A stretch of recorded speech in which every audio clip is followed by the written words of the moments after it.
Welcome to Teja 70mm.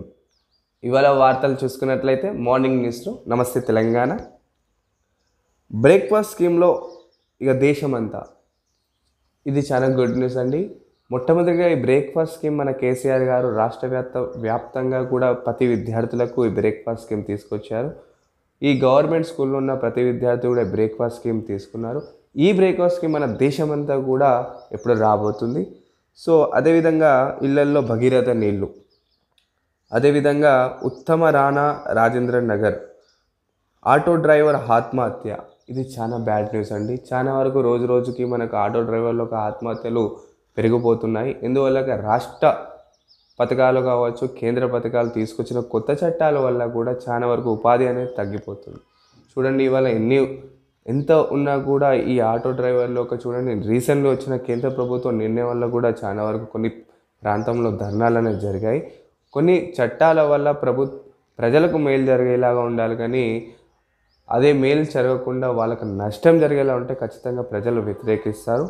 So అదేవిధంగా ఇక్కడ auto driver యొక్క ఆత్మహత్య చాలా బాధాకరమైనది. ధరణి ఉంటుందా ఉండదా, కొనసాగిస్తారో లేదో 4 వారాల్లో తెలియజేయండి రాష్ట్ర ప్రభుత్వానికి హైకోర్టు ఆదేశం. సో త్వరలోనే మన రేవంత్ అన్న దీనికి సంబంధించిన ఒక న్యూస్ని మనకు ఖచ్చితంగా తెలియజేస్తారు. దానికి మీరు ఎలాంటి చింతించే అవసరం లేదు.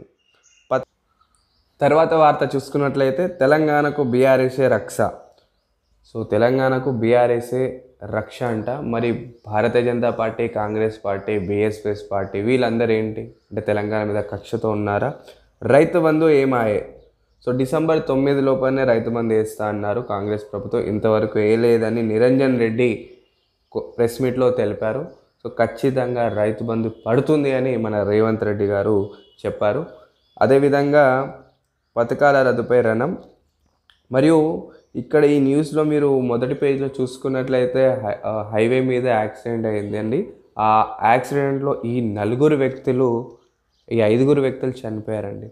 ఇది ఎలా జరిగిందంటే బాలనగర్లో మోతీగాన్పూర్ అనే ఏరియా ప్రాంతంలో అంగడి అనేది ఉంది. సో ఆ అంగడి సమయంలో టాటా ఏసీ వ్యక్తి మత్తులో ఉండి నడుపుతున్న సమయంలో వెళ్తుంటే ఒక ఆటోని ఢీకొట్టిండు. ఆ ఆటోని ఢీకొట్టిన క్రమంలో బైక్ని కూడా ఢీకొట్టిండు. అదేవిధంగా ఈ 5 రోడ్ క్రాస్ చేస్తుంటే వాళ్ళ మీదకి టాటా ఏసీ వెళ్ళిపోయింది, స్పాట్లో చనిపోయారు.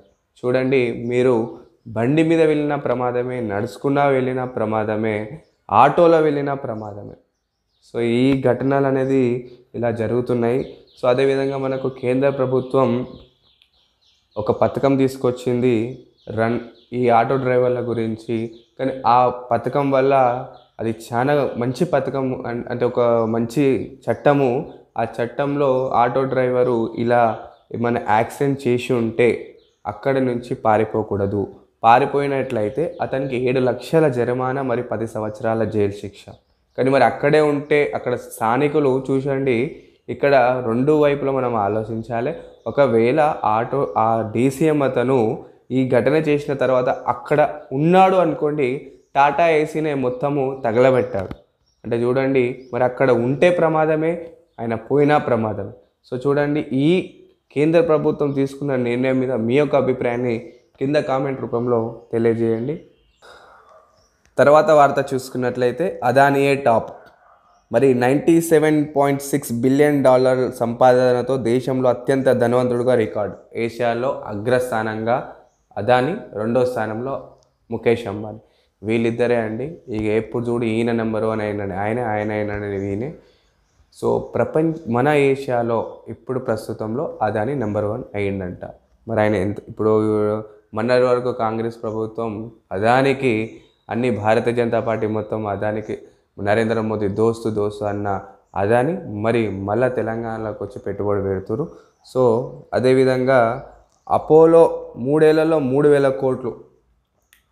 మరియు టాప్ గేర్లో ఈవీ విక్రయాలు 2032 నాటికి సగటున 35% వృద్ధి, 2.7 కోట్ల యూనిట్లకు చేరుకోవచ్చని సర్వే.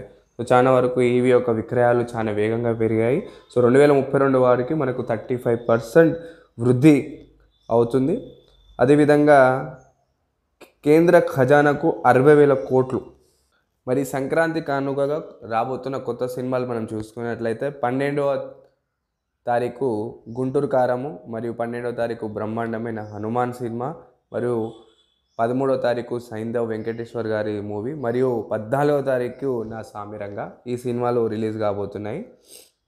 తర్వాత వార్త చూసుకున్నట్లయితే స్వేచ్ఛ అవార్డులో తెలంగాణ హవా. మరి దేశంలో ఉత్తమమైన పనితీరులో అన్ని పోలీస్ స్టేషన్లో చూసుకున్నట్లయితే మన రాజేంద్ర నగర్కి ఒక ఉత్తమ పనితీరు ఒక అవార్డు కూడా ఇవ్వడం జరిగింది. అమిత్ షా చేతుల మీద ఈ సిఐ గారు అవార్డు తీసుకోవడం జరిగింది.